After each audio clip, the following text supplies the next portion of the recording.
protocol that is going to be established on the triage of the calls that are going to be directed at 911.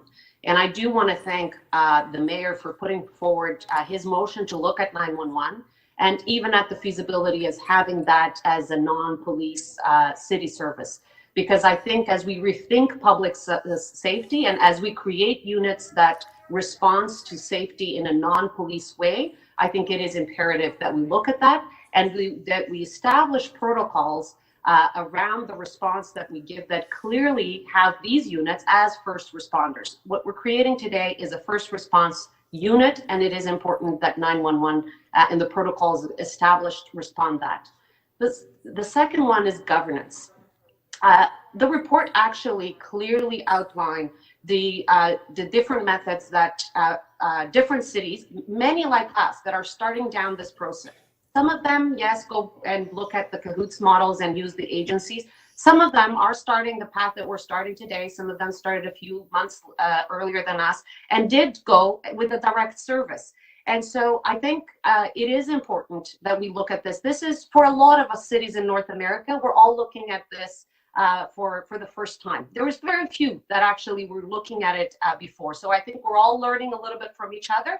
And I think it is important that we ask staff to look at best practices and speak with, with the people that are out there in the field and that have the knowledge. The third point that I think it is extremely important is the evaluation framework. We are what we measure, right? We keep hearing that.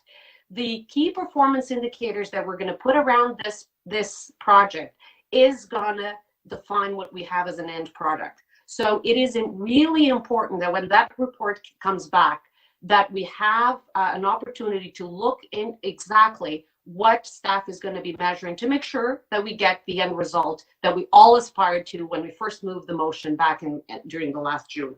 And the other one is, with reference to my motion, is when I think we initially put this motion forward, yes, it was to respond to mental health crisis, but it is in response to actually services that could be provided by other first responders other than police. So expanding this to response to homelessness situations, intoxication situations, like my motion says and Councillor Cole's motion says, I think it is really important. And I think we need the plan to start looking into that and to start having other non-police forces responding and having the opportunity to respond, to create safety, to have a public safety array of response in our city that is not only police, but obviously that includes police. And then the last one is the budget. And I love that expression that Denise said, budget follows the work. I really did. I wrote it down. And I really think that throughout this process, it is something that we need to be paying close attention to make sure that the people that are doing the work are the ones that are best trained to do the work, and that the budget follows that, and that we allocate the budget accordingly during our budget deliberation.